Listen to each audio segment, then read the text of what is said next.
After being in love for 7 years, Tina still calls me by her first love's name when she's drunk. Eric, please don't leave me, she'll say. I gently reply, then remove her hearing aid and call her Linda. She always thought I was so deeply in love with her that I'd gladly play the role of a substitute. That was until Linda, who was supposed to be dead for 7 years, suddenly came back. When she saw the divorce papers I handed to her, Tina's eyes turned red. You never loved me, did you? She asked. Of course not, I said with a soft smile. Is there nothing you want to say to me? She pushed further. I simply thanked her for the $5 million. Without it, I'd never have found her. The day Eric's divorce news reached back home, I was accompanying Tina to a follow-up appointment at the hospital. Her hearing had suffered permanent damage, and she still couldn't walk. Yet when she heard the news that the one who caused all this had returned, there was joy in her usually indifferent eyes. Later that night, she got drunk.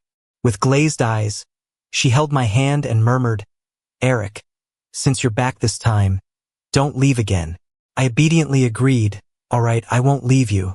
But her gaze shifted, fading as it rested on me. You're not Eric, she accused. I froze.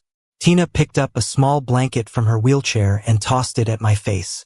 Do you think having Eric's face makes you him? How dare you, Ben, she spat. If you have nothing else, just leave. Her tone was calm but firm. The blanket was light, but the shame hit me like a slap. Took me back to years ago. When I was 18, on the eve of my art exam, Tina's first love, Eric, tore up my paintings. He used a small silver hammer inlaid with jewels to crush my fingers until they broke. Even after they healed, whenever I picked up a brush, my hand would tremble uncontrollably. I could never paint again. Tina, Eric's defender, came to me after the incident. She slid a check across the table. If it's not enough, name your price. I held my shaking hand, suppressing the urge to yell. What's the point of giving me money? My dreams and my future are gone because of him. And then Tina laughed. She looked at me with a mix of softness and disdain. Take it. Isn't that what your so-called dreams are about? Just getting more money? At just 23, she was already the youngest in power at Tina. She looked down on me completely. None of us, not even the others around Tina, could have predicted that 2 years later, I'd marry her. On my 20th birthday, Linda had been serving in law enforcement for 4 years. She went missing after a mission to rescue citizens kidnapped by pirates, ending up in the open sea. The government searched for a month but never found her. Everyone said she was gone. During those months of confusion and near mental breakdown, I spotted her in a blurry photo on a hidden overseas site. Though the image was unclear, instinct told me it was Linda. But finding her through that was like searching for a needle in a haystack.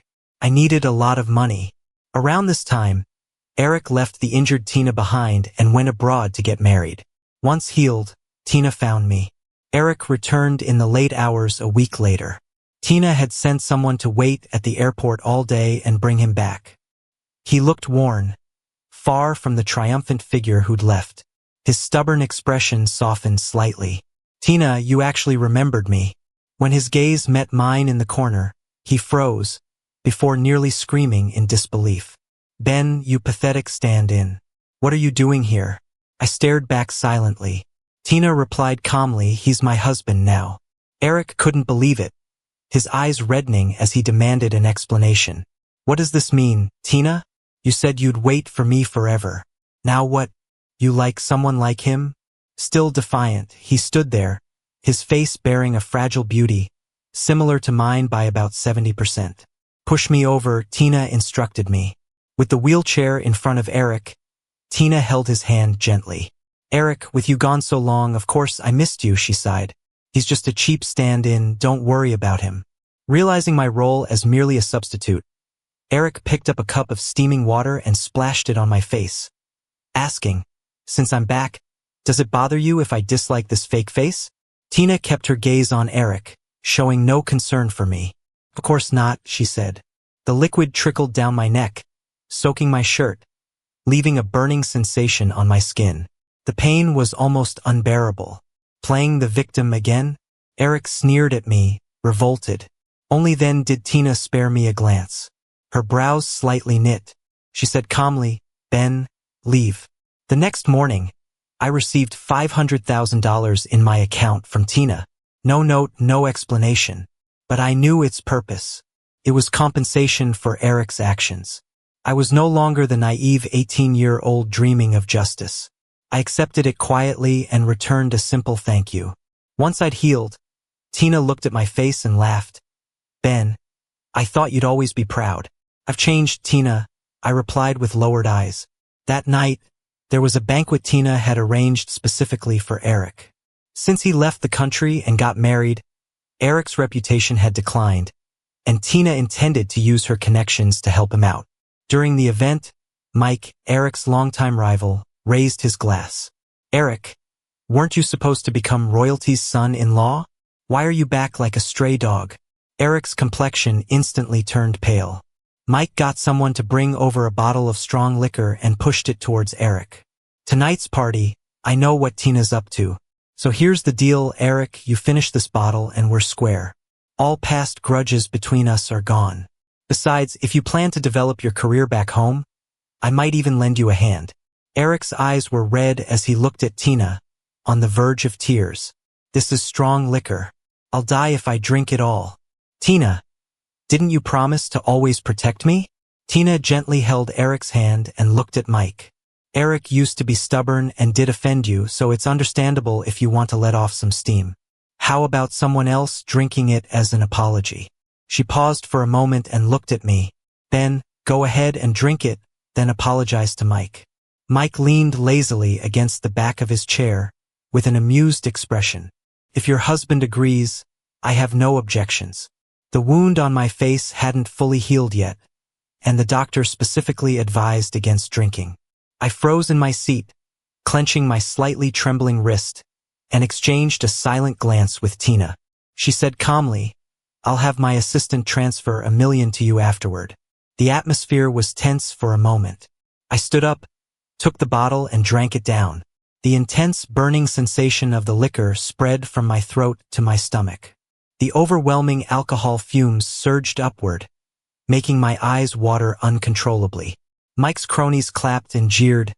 "Wow, what a drinker. Tina's husband really loves money." "Huh? What, were you dirt poor in your past life?" The sarcasm was obvious.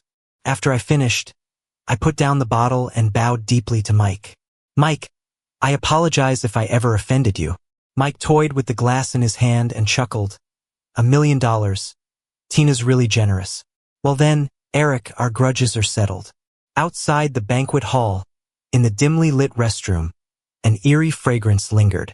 I clung to the toilet, vomiting violently. My stomach and throat had numbed from the pain, and it wasn't until I noticed traces of blood in the vomit that I realized I might be seriously hurt. Mustering the strength in my aching body, I called 911. It wasn't until the 4 was hooked up that I received a call from Tina. "Where are you? How can you get lost from puking after a drink? Or are you just acting up?" Her tone hinted at her irritation. I paused and replied, "I'm at the hospital getting in 4. She laughed. "Living with me all these years has made you quite spoiled." I said nothing, just stared at the overhead fluorescent light. Maybe it was the glare, but tears filled my eyes. "I'll send a driver to pick you up from the hospital later. No one else takes care of you like I do." With that, Tina hung up. Back then, she hurt her leg and ear saving Eric. Eric left her and went abroad, and I married Tina in his place. Since Tina was paralyzed, we never had a marital life. I was just her caregiver, despite being her husband in name. When I got home late at night, Eric was already asleep. Tina was waiting for me in the study. She'd had some drinks and looked at me hazily. "The money has been transferred to your account." "Okay. Ben, don't blame me. Eric's never really suffered before, unlike you." I sniffled and quietly said, "I understand. Tina, next month, I'd like to go abroad to see an art exhibit. Is that okay?" Tina smiled, of course. "Ben, you see, your so-called dream is only worth this much, right?" I said yes, probably feeling the effects of alcohol. She leaned back in her wheelchair, closing her eyes in exhaustion. Watching her face, which bore a slight resemblance to what I remembered. I reached out, removed her hearing aid, and whispered hoarsely, "Linda." Just that one word, and tears started falling uncontrollably. It's been 7 years. Please let me find you next month. Okay? Maybe since I was finally going to look for her. That night, I dreamt of Linda again. We grew up in the same orphanage. She was always brave and had a strong sense of justice. She became a SWAT police officer. I wanted to learn painting and take the art school entrance exam, and she'd send me all her earnings. Go to a better art studio, and don't be stingy with materials. She'd visit me at school, ruffle my hair, slip me a card, and say, "Chase your dreams, Ben. Leave everything else to me." I wanted to become a famous artist so I could make Linda proud. But Eric ruined it all. The second month after my fingers were broken, Linda returned from a mission. She nearly lost it. She was the team's sharpshooter, bullets never missing their course from miles away.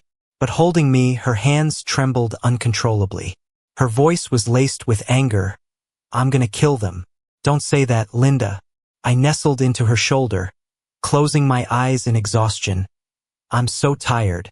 I just need a nap." My injuries were healing slowly, and Tina constantly sent people to mentally break me.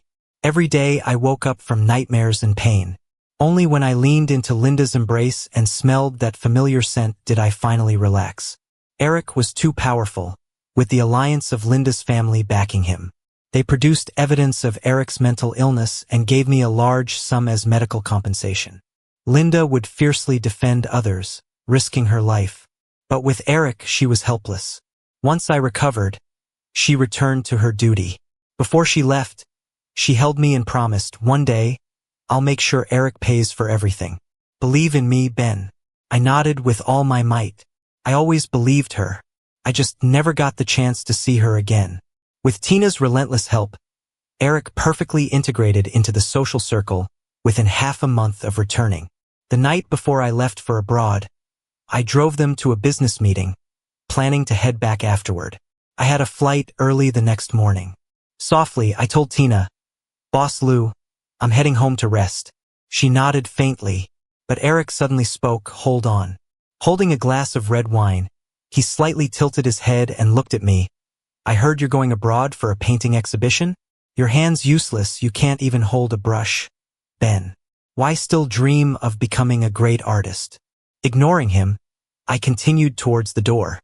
He smashed the wine glass against my back, spilling wine all over my clothes. "Did I say you could leave?" Eric lowered his voice. "Get back here.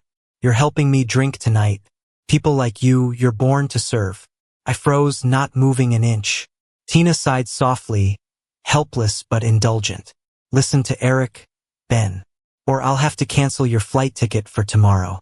At that moment, I suddenly thought of Linda again. Back when we were in the studio, the first time Eric humiliated me in front of everyone. He pinched his nose from meters away and loudly said, "Gosh, it stinks. How can someone like you dare to share a studio with us?" That night I called Linda. Is there really a hierarchy of humanity? She was on a mission at the time. The car window was down. The wind from the fields blew into my ear through the receiver. Linda's voice was slightly muffled, but it seemed filled with thunderous power. "Ben, all people are equal, no matter where they are born or raised. For instance, right now, the same moon shines on all of us." Under Tina's protection, no one dared to mention Eric's messy divorce. Everyone praised him. I heard he's famous abroad, a renowned painter and artist. His paintings are priceless. Even royal families bid for them. Eric was pleased, smiling gracefully. "You all flatter me. It's just a little painting talent." He's allergic to alcohol, so I drank for him. That night, I vomited several times, broke out in a rash all over my neck. On my way back, I overheard some people whispering, "Isn't the man with Eric the son-in-law from Linda's family? They look so alike." Son-in-law? More like a servant. He's sold himself for money, lost all dignity. This knockoff will soon be kicked out, won't he? They laughed, eyes full of contempt. I was drenched in cold sweat, leaning against the wall, catching my breath. Checked my phone. Tina had sent another million. I put Moonlight in the Wilderness in the art exhibit. Eric isn't in a good mood. Don't blame him. I know. He's been hosting an exhibit and someone offered a huge sum for a piece just like Moonlight in the Wilderness. But he didn't paint it. It was after a phone call with Linda, on a night when I was 17, that I stayed up all night to create it. Later, I sold it for $20,000 to raise money. After I married Tina, I found out she was the anonymous buyer. The wind of the wilderness has shape. The moonlight shines equally on every piece of land. That's something someone like Eric, who labels others inferior, could never capture. Year 7. I finally found the photographer who captured that picture. Do you know where he is now? He shook his head. Seeing my disappointment, he hesitated, then lowered his voice. Actually, I shot him again 6 months ago. I stiffened. The place where I took it is dangerous. If I reveal it to you, I'll have to leave immediately and move overseas. If you want it, you'll have to pay a high price. I was short $2 million. Back home, I went to Tina. Before I could speak, Eric laughed. You really think you're worth that much? I ignored him, locking eyes on Tina. Tina, any demands, just name them. She met my desperate gaze, slightly stunned. But she still said, Ben, Eric isn't happy lately. I need to comfort him. This decision rests with him. Eric looked at me, slowly laughed. Ben, don't you pride yourself on having more talent than me? Don't you look down on us rich folks? Want money? Sure. Get on your knees and beg. When I knelt in front of him, my lips were raw with bloodstains. Eric suddenly burst out laughing. Really believed that, huh? So stupid. He squinted. Gotcha. When I broke your hand, your sister pleaded just like you did, looking to hold me accountable. Little did she know I was in the next room watching. Your sister and you are both naive fools. She died, didn't she? His grin was sinister, like a poisonous blossom, destructive yet breathtakingly beautiful. What sweet justice. The string in my mind snapped all of a sudden. When I came to, I had already grabbed him by the hair, smashing his head into the table, biting his shoulder, wishing I could tear a chunk out. Eric had never endured such suffering. He cried tears of pain, but he was too pampered, couldn't match my strength. Ben, have you lost your mind? He struggled to push me away, hysterically shouting, you rabid dog. In the end, it was Tina, sitting in her wheelchair, who called the maids and butler. Her face was cold. The fake warmth she always wore was gone. Ben, you've been in this marriage for 7 years and still don't know propriety? Have I spoiled you too much, letting you step out of line? They forcibly dragged me away, mouth full of blood. Eric was livid. He slapped me twice, then ordered others to haul me into the bathroom. A tub full of cold water awaited. I was forced under, water filling my nose and eyes, shaking and convulsing. As I was about to pass out, my hair was yanked back and shoved down again. Right before losing consciousness, I wondered, when Linda fell into the ocean, was it like this? Was it this hopeless too? Did she think of me then, too? Eric lost control. In the end, I was rushed to the hospital. Suffered a grave illness. As compensation, Tina sent $3 million.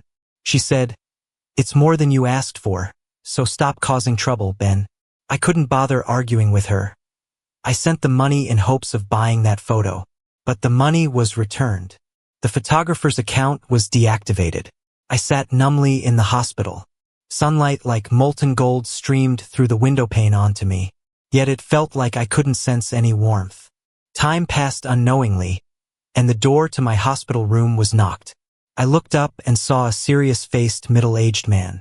The day I was discharged, he took me to an unremarkable, secret little building. It's dangerous. You shouldn't look for Linda anymore. We can't reach her, he said. Whether she's alive or not, we'll know in about a month. I stared at him blankly. So, she's not dead? I asked. Not before. Now, I don't know, he replied. Her mission was dangerous. A week ago, we lost contact with her. I asked, my voice shaking, why didn't she let you tell me? Linda knows you got married to Tina, he said. She didn't want to disturb your life, so she let you think she died 7 years ago. As I left the building, The sky grew dark. I looked at the fading twilight and felt like life was playing a huge joke on me. When I returned, Tina was sitting in a wheelchair, waiting in the villa's yard. Seeing me, she spoke seriously. "Where did you go after the hospital? Are you mad at me, Ben?" Her expression was proud, with hidden annoyance. Honestly, her face, sharp after all she and Linda went through, bore a faint resemblance. I just missed Linda so much. Even that small resemblance was enough to pull me from suffocating despair. But after today, it seemed meaningless. I walked past her in a daze, ignoring her. But my wrist was grabbed.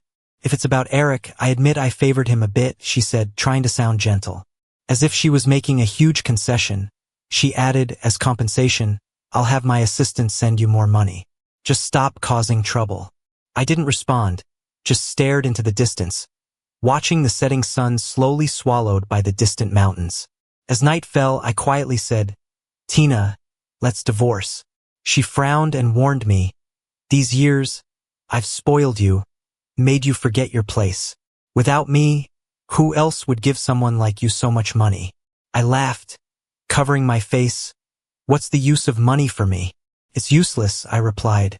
"Have you forgotten how you begged me before?" Ignoring her, I left the prepared divorce papers in her study and moved out of Linda's home. Time passed day by day. A month later, I received an invitation from the orphanage I once called home to attend their charity event. Initially, Tina thought I was just throwing a tantrum and didn't want to give me more ground. Then she seemed to realize I was serious and started trying to win me back. "Stop it, Ben.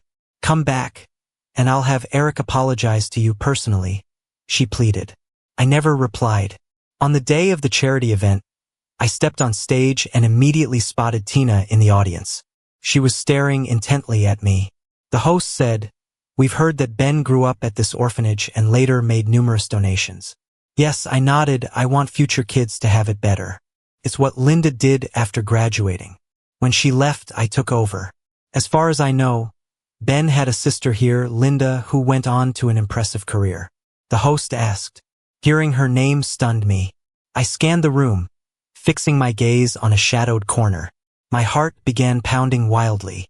Finally finding my voice, I said, "Not a sister. She wasn't my sister. Linda's 6 years older than me, but I never called her sister because I liked her." Across the room, Tina looked pale in her wheelchair. Every bit of passion and sincerity I had was always saved for Linda alone. The host was taken aback. "But Mr. Ben, you seem to have been with Tina, who is here today." "Just a transaction," I replied. "We're divorced now. I appreciate Tina for what she gave me over the years. That financial cushion helped me search for Linda. Alive or dead, I have to find her. In my heart, she'll always be a hero." Saying this, I avoided looking at Tina, whose eyes had grown red. Instead, I fixated on the dim corner as a familiar figure emerged from the shadows, stepping into the light. She had lost so much weight, her cheeks slightly sunken in, with visible wounds all over her exposed skin. But her sharp, cold eyes sparkled like stars, softening the moment she saw me. "Now you've found me," she said. I almost thought I was dreaming again until Linda's warm fingers brushed my hand. Her voice was different, hoarse and slightly garbled, as if her vocal cords had been damaged. I remembered the middle-aged man's words. These past 7 years, she'd been on a dangerous mission. Tears streamed uncontrollably down my face. "I'm sorry, Ben," Linda gently said before turning to address the crowd. "I'm Linda. I've grown up at Sunshine Orphanage. The kids here might not have noble origins, but they can still contribute to the nation and humanity. I thank you all for your generous donations on their behalf." She deeply bowed. Upon straightening, she started coughing uncontrollably, a trickle of blood at the corner of her lips. In that moment, I realized how seriously she was hurt. She rushed here just to see me. After the charity event ended, Linda was taken to the hospital. As I moved to follow, Tina's assistant suddenly stopped me. "Sir, Ms. Tina wants to see you," she said. I frowned. "I've divorced Tina. We're done." "I haven't signed the divorce papers, so we're still legally married," Tina's voice interrupted. I turned to see Tina in her wheelchair, eyes usually proud and aloof now filled with panic. Ben, come back to me. I can overlook everything you just said in front of so many people. I smirked. Who needs your forgiveness? I replied.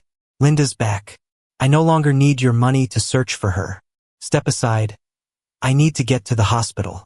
My words were blunt, driven by urgency to see Linda.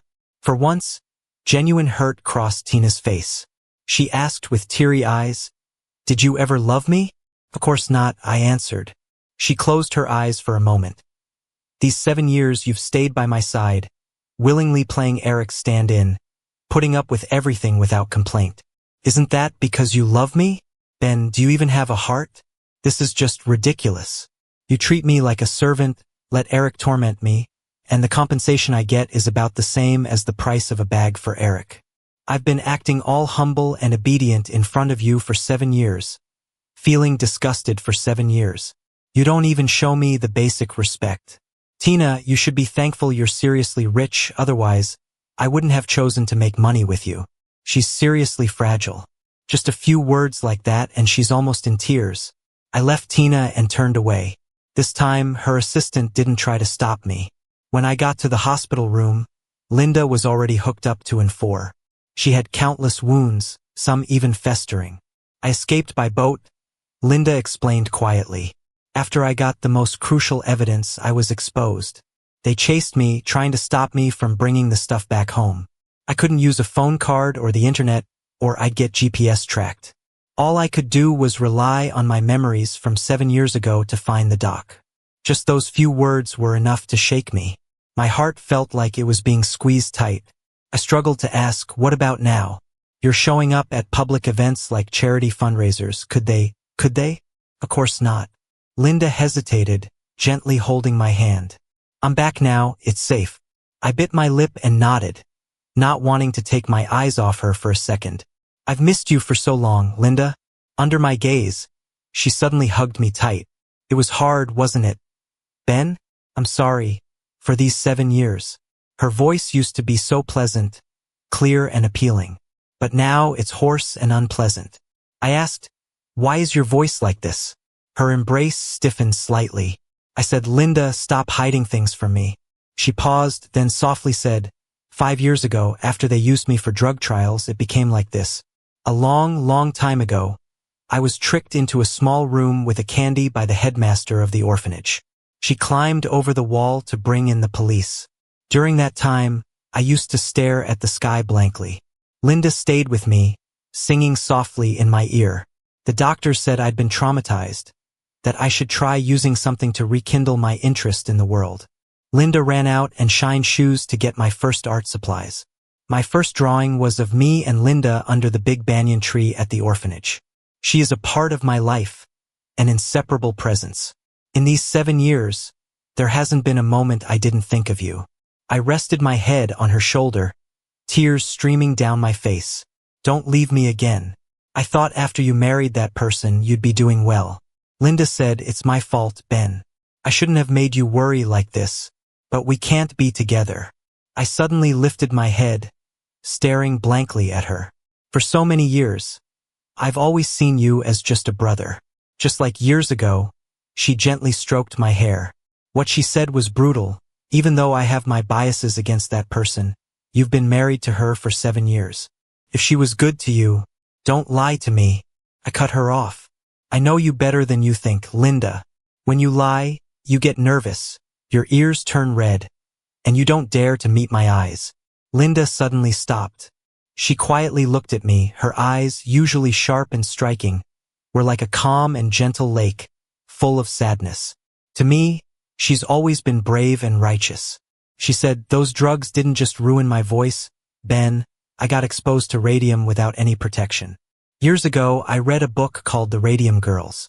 In the early 20th century, those factory workers who were exposed to radium on watch dials. Their bones still glowed an eerie blue light 100 years after they died. That's the deathly glow from the radioactive element radium. How did Linda end up touching it? About half a month later, I finally found out why. 7 years ago, when she went to rescue hostages kidnapped by pirates, She fell into the international sea. But luckily, she was rescued and brought back ashore. And by some twist of fate, she learned something. Many people who've disappeared quietly in our country over the years are linked to a secret overseas human drug trial lab. She contacted her superiors back home and, after discussions, they decided she should find a way to stay there as an undercover agent. Because the issue was so huge, the mission was given the highest confidentiality level. She couldn't tell anyone. I saw citizens of our country, tricked with promises of high-paying jobs. They happily went along to become test subjects for those people. What those drugs did to people was beyond ordinary imagination. Linda gritted her teeth, her expression in pain. There were countless times I wanted to shoot them, but I couldn't. All these years, she was the only one to successfully penetrate that lab. She even paid the price of radiation exposure to root out those devils. The turmoil in the following months isn't something someone like me, a regular person, would get involved in. Because of the confidentiality agreement, even Linda couldn't know everything. I just saw on TV while I was with her for treatment in the hospital. Our country's police had spent years gathering critical evidence. They took down several major groups secretly colluding with foreign labs, arrested multiple powerful accomplices, rescued hundreds of missing citizens over the years. Some were tortured by drugs, left scarred and broken. Some are forever buried in foreign soil. I'm luckier than them. Missions like these are usually a one-way trip. Linda coughed up blood, her expression calm as she wiped it away. If I died there, as long as the evidence and list made it back home, I wouldn't have any regrets. Except for you. Since news always leaked, they suspected her every once in a while. To prove her loyalty, I offered to take the medicine. When I came in contact with radium, I didn't feel anything physically. But my mind suddenly thought of you. In my memory, Linda wasn't much of a talker. But while I stayed with her in the hospital, she had a lot to say, as if she wanted to fill the 7-year void. The day Linda was discharged, I got stopped in the hospital's garden. Tina was still in her wheelchair, looking a bit cold. "Ben, I've let you go for too long. It's time to come home." I frowned. "We're divorced." "I never signed the divorce papers," she replied with that annoying fake friendly mask again. "There's a business dinner tonight. As my husband, you should come with me. Everyone's eager to meet you. You can take Eric," I suggested. Tina softened her tone. "I know you've always been jealous of Eric, but now his gallery business doesn't need my help anymore, and he promised he wouldn't bother you again." I didn't want to argue with her and started to leave. "Ben, even if you were Eric's stand-in for me, what about you? Were you not making me a stand-in for Linda?" I suddenly turned my head back. Under the blood-red glow of the sunset, there was a hint of vulnerability in her expression. I took a deep breath. "Tina, stop flattering yourself, okay? You're not even close to being her stand-in." As soon as I said that, I realized Tina was staring coldly at something behind me. So I turned around and saw Linda. She'd changed out of her hospital gown into a sharp suit, covering all the unhealed wounds. Her face was pale, her lips barely had any color, and her eyes were sharp and intense. Though thin, she looked like a weapon ready for battle. The warm sunset stopped at her side, completely separate from her sharp, chilling aura. Compared to Tina's self-satisfied arrogance, they seemed like they were from two different worlds. I was right. Tina didn't deserve to be mentioned in the same breath. "Tina."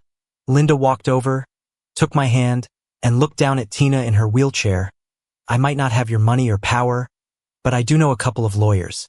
Don't sign the divorce papers? Then we'll go the litigation route. A marriage without genuine feelings should have ended a long time ago." Tina seemed to forget she was the one who approached me, proposing marriage. Back then, her tone was gentle, but her eyes were cold and disdainful. "You do look like Eric, but you'll never be in his league. As long as you don't get any wild ideas, I'll pay you more than you could earn in a lifetime." Now, the delusional one had become her.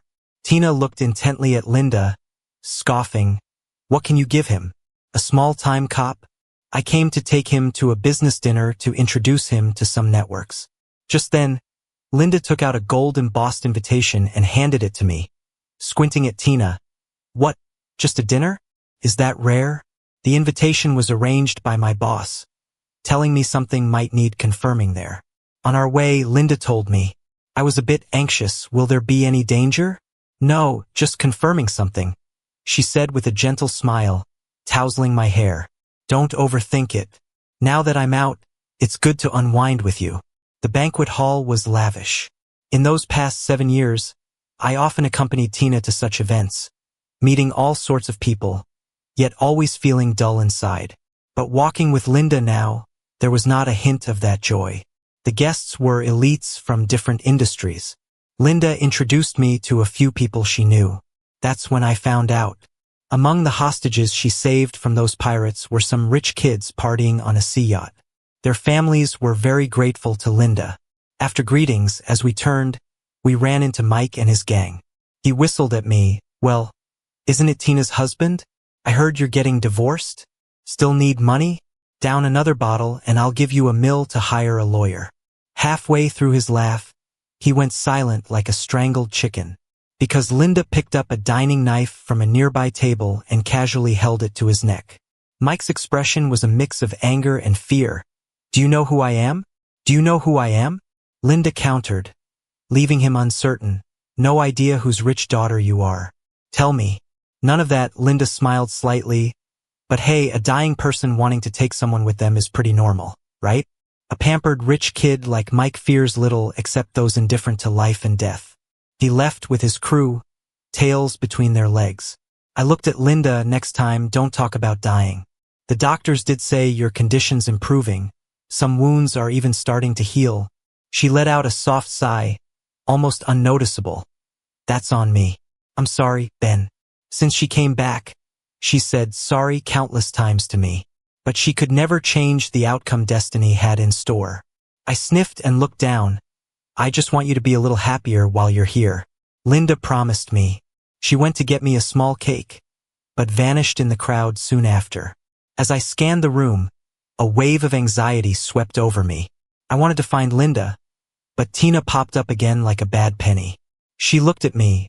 Ben, if I apologize for everything before and make it up to you, will you come back to me?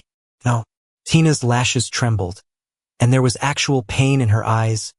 Ben, I regret it. I never admitted it, but when I bought Wild Fields back then, I've liked you since. I interrupted, fed up, but Wild Fields was never painted for you. You aren't worthy of its meaning. 5 years into marriage, late one night, Tina grabbed my hand, her old scar from Eric making her pinky curl slightly. She sighed. It's a shame these hands can't draw anymore. I pulled my hand back and covered it with my sleeve, saying flatly, I just wasn't lucky. You should check out Eric's recent work. Pretty good too. She chuckled. Yeah, you're right. She ruined my future, brushing off everything casually. And now she's here, pretending to bear her cheap emotions to me. But I really love you, Ben. It's just Eric and I grew up together and I'm so used to him.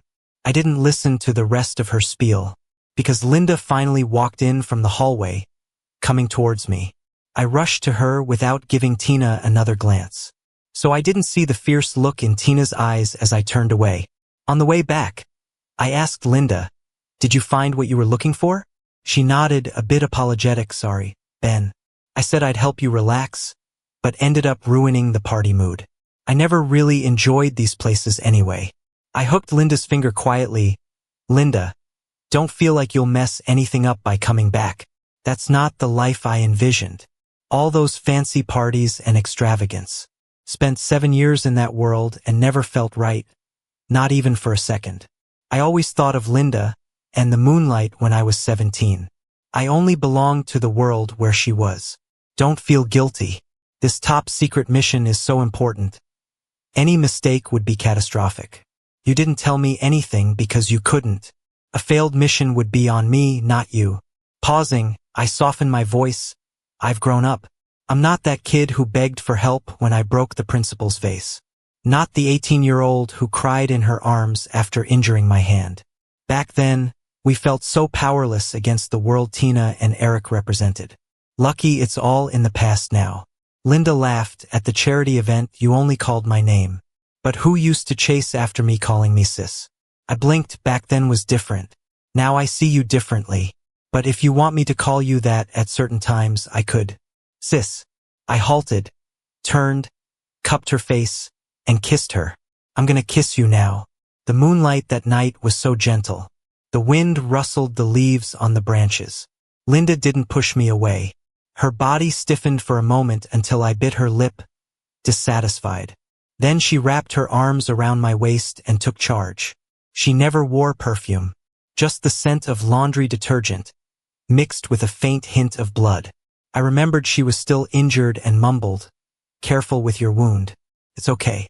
Instead, Linda held me tighter. A bit of pain is good. In a way, Linda and I were alike, using pain to remind ourselves we still lived in a world without each other.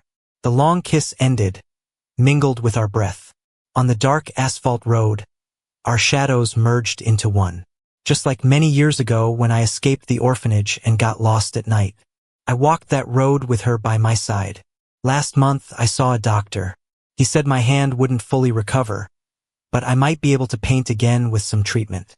I told him I have so many ideas, so many things I want to draw for you. So as long as we're alive, our future days will be worth looking forward to. That night, I sincerely believed Linda and I had a future. But fate always has other plans.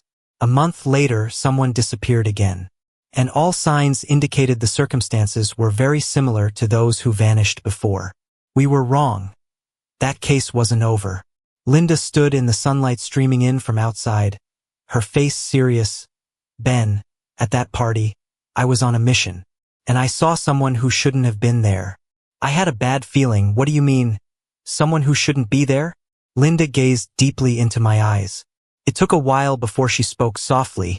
"He was supposed to be executed 2 months ago." Linda started leaving early and returning late on missions again. I began trying to pick up a paintbrush once more. After so long, I was a bit rusty at first, my lines shaky with trembling hands. But gradually I got back into it. Tina bought Moonlight on the Wilderness. I wanted to paint it again, the moonlight and wind from when I was 17. But before I finished, Linda's mission had a major breakthrough. She didn't tell me the details. Her expression was serious when she handed me a photo. 7 years of work, and yet we couldn't dismantle this human trafficking route completely. Linda explained, "You knock one side down and another pops up. This world always has places untouched by sunlight. Destroy one patch of darkness, and another fills in." I never expected the person in the photo to be Eric. I hadn't seen him in a long time, just heard bits about him occasionally. Heard his art shows were now in other countries with a gallery abroad gaining major success. In just a few months, he became the acclaimed genius painter. Selling paintings was just a facade. He used it to connect with key people. Linda got busier. The deeper she delved, the more shocking the truths that surfaced. But the intense work took a toll on her health. Her body, already compromised by radiation, was deteriorating rapidly. And it wasn't just Eric. Others were involved too. When she mentioned the last 2 words, her voice was chilling, and Tina, the one in charge, had been involved in these illegal businesses since half a year ago. After Eric came back, she used him to connect with the mysterious organization he met abroad. At this point, Linda's voice stopped. She turned her head, coughing violently. The room started filling up with the smell of blood. The moment it hit my nose, my heart felt like it was pulled up to some never-ending high platform. She casually wiped the blood from her lips and kept talking. "We've got some evidence now. We just have to wait for them to meet the target next time, and we can nab them all." Outside, it was pouring. Thick clouds covered the sky, blocking everything. After a good while, a bit of golden light wobbled through a gap in the clouds. I always remember it as just another normal morning. Before Linda left, I was pestering her for a kiss. Even after living together so long, we hadn't gone beyond that. She said, "Until everything's settled and I'm sure I can make you happy. I won't make any promises." Ben, I was pretty upset then and snapped back at her a little. The few times I showed a temper were all because she let me get away with it. Linda just looked at me and smiled, helpless but indulgent. Her smile twisted my heart, making it ache and tighten. I sniffled, trying to act tough. "Fine. If that's how you feel, I won't force it. Once the mission's over, get ready to be locked in the room for 3 days. Linda blushed as she left. I lay on the bed zoned out for a bit, got up to head to the art room next door, and noticed a few paint colors were out. On my way to buy more, it was still raining. People without umbrellas rushed to find cover, splashing water everywhere. No one paid me any mind. That's why when a black car suddenly stopped by the curb and pulled me inside, I didn't react. The last thing I noticed was the smell of alcohol and I passed out. When I woke up, I saw Tina. "See, Ben, what makes you think your precious Linda is any better than me?" She smiled. "She gave up on you, chose saving those strangers before you, letting me snatch you away." At that moment, a lot clicked. When Eric got back in the country, he didn't have a great rep. Back then, he ditched Tina when she got hurt for his sake and left to marry abroad. Tina, being in such a powerful position, wouldn't help her without bigger motives at play. Once I got it, I chuckled. That's where you can never beat Linda. Justice and courage are part of Linda's essence. I've always loved her for who she is. Tina's face went ice cold. That evening, Eric came in. From their argument, I learned Linda set a trap. After tightly monitoring all docks and airports for a while, they eased up on purpose. Their guys rushed to get the goods on board, falling right into the trap. I didn't think they'd make such a bold move. Clearly, they were determined to root us all out. Eric's usually handsome face looked twisted in anger. A bunch of lowlifes who wouldn't contribute anything alive were doing them a favor selling them for drug trials. His gaze shifted to me, suddenly realizing, "How'd you get him here? You know they're searching the whole city for him, right?" Tina coolly said, "I'm taking him with me." Eric was in disbelief. "Tina, are you crazy? He's a low-grade copy. Do you know how much more complicated it makes our escape?" Without flinching, Tina replied, "I like him, so I'm taking him." The following days, Tina kept me locked in a secret villa. Those saved hostages led to a trail that would eventually link back to these two masterminds. So they started planning an escape. Most of Lou's assets were already moved overseas over time. One night, Tina, slightly tipsy, rolled her wheelchair up to me, looking misty-eyed. "The divorce isn't finalized. We're still technically married." She added, "Ben, once we're out, we can start over. You stuck with me for 7 years. I won't treat you like before. I'll make up for all the mistakes in the rest of my life." She went on about some ideal future, but I just looked at her coldly the whole time. Maybe she snapped and brought up Linda. "That Linda, she's been trying to find you. But without proof that I took you, she's stuck. And she's afraid I'll destroy the evidence she wants." I bit my tongue to clear my head and spoke for the first time that night. "What evidence?" Tina glanced at me, a faint smile, "A list, a ledger. But she'll never get her hands on it. I'll allow you 1 tear for Linda, who's as good as gone." For the next few days, Tina and Eric were busy prepping for their getaway. I was locked in a small, windowless room thinking of ways to get that list and ledger Tina mentioned. Tina was always too proud to lie to me. That evidence must be critical. I started creating opportunities. After 2 days of high fever, Tina brought in a trusted private doctor for an 4 and moved me to a bedroom. When my fever wouldn't break, I felt a hand gently smoothing my hair. "Ben, even sick, I won't let you go." I blinked my eyes open, feverish and flushed. "Don't be pathetic, Tina." She chuckled. "I prefer your feisty self over the one who just went along with everything. You were born with a silver spoon, everything handed to you. Why, then, would you betray your own for such vile deeds?" Tina calmly replied, "Doctors here and abroad said I'll never walk again. But I want to stand. They promised that with enough testing, they could make a guaranteed drug." I was about to say something when headlights flashed outside the window. Tina took a call, her expression changing instantly. "The police have tracked us here. They'll be here soon." She called Eric with an icy look. "Pack up, we're leaving now. There's a boat waiting at the dock." Eric shrieked, "The stuff in the room isn't packed, and those paintings need to be burned." She said, expressionless except for the wild moonlight, "Leave the rest." Eric glared, practically burning with hatred as he looked at me. As the first light at dawn broke, they finally got everything ready. Seeing me stare silently at the painting, Tina softened her voice. Ben, if you like, you can keep painting when we're safe. I gave her a glance, staying mute. A spark flickered up the villa's curtains, growing into a blazing fire. With the flames roaring behind us, Eric shoved me into a black van.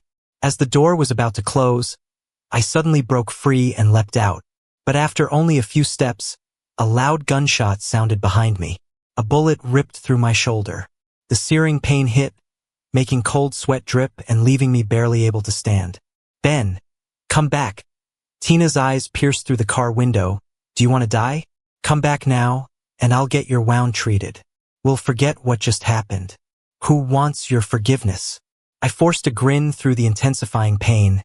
Have your people shoot me. I'm not going with you. Eric shouted, you think I won't kill you? Tina, if you waste more time, the boat will leave. He wants to delay until the damn cop gets here. No, he shouldn't die, I said. You two are the ones who should. Tina's face looked almost sad. Ben, you'd rather die than come with me? Yes. I nodded without hesitation. All along, I kept my left hand hidden behind my shirt. She hadn't noticed that I'd already grabbed what she so desperately wanted to smuggle away from the wild moonlight frame. A tiny USB drive, no bigger than a fingertip, cool and metallic. It held crucial evidence for the whole case. I couldn't go back because behind me were Tina and Eric, about to flee the country. I couldn't escape to safety either, since their armed henchmen could kill me and discover the evidence. I had only one way. They only indulged in shady deals, fleeing shamefully to darkness, unable to bask in sunlight. I turned and ran towards the fire lighting up the sky. As the second bullet struck my back, I stepped through the fierce flames. Fire licked up my pants, blistering my calf. I turned back, waving gently through the flames at Tina. Without words, you can't escape. Goodbye. The heat was intense. The metal in my hand scorching, nearly melting. So I opened my mouth and swallowed it. The burning metal slid down my throat, settling in the safest part of my body. I believe Linda will arrive soon. She will find it. After receiving the tip, Linda and her team rushed over. But the villa was collapsing in flames. Her face turned pale, heart pounding erratically. Once the fire was out, everything was ash. A teammate approached hesitantly. Taking a deep breath, we found a body in the fire. It was like a hammer to her chest, dizziness overwhelming Linda. The feeling of suffocation consumed her, leading to a slow realization. A feeling like something in her heart shattered to dust. Linda almost felt her own life being devastated by the pain. She stumbled over, spotting Ben, curled up like a baby on the bathroom floor, protecting his stomach. The faint marks on the ground resembling a painting. They've known each other for nearly 2 decades. She instantly grasped the picture's meaning. When they extracted the evidence from his body, a colleague gripped Linda's shoulder. We'll bring all the criminals to justice. His sacrifice won't be in vain. The USB contained thorough data, likely Tina's backup plan. Names involved, detailed accounts, funding trails. Each person's identity crystal clear. Tina and Eric were caught when their boat hit international waters. With irrefutable evidence, their arguments were futile. Their deeds over the years, leaked information, betraying fellow countrymen, warranted hundreds of deaths. Domestic turmoil lasted 2 months. To the unknowing public, it seemed a few companies collapsed, and the news featured fresh faces. But Linda knew. The dark cloud that hung for over 10 years finally lifted. She once thought she'd pay any price for this result, even her own life. But that could never include Ben's life. When she was 7 on a rainy day, Ben was left at the orphanage door. It was Linda who brought him in and adopted him. He held extraordinary meaning for her, growing from a small bundle into a stoic reed in sunlight. Gentle, yet insanely resilient. Later she learned, during her perilous 7 years, Ben also endured the same torment. For a moment, she almost ignored the law to kill Tina and Eric. But Mike stopped her. Mike pressed her shoulders, his voice heavy, stern. Someone else vanished. I suspect there's something wrong with Linda's house. Mike was right. After previous connections were obliterated, Tina capitalized on the chaos through Eric's help, linking with foreign sources. In court, she and Eric received a death sentence to be executed immediately. The divorce of plaintiff Ben from defendant Tina was granted. Their marriage annulled. Tina suddenly raised her head and saw Linda seated as the plaintiff. There was a deep-seated hatred in her eyes, mixed with an undisguised icy intent to kill. On the day Tina and Eric were executed, Linda went and bought a bouquet of white roses. She took Ben's unfinished painting with her to the cemetery. He really was talented.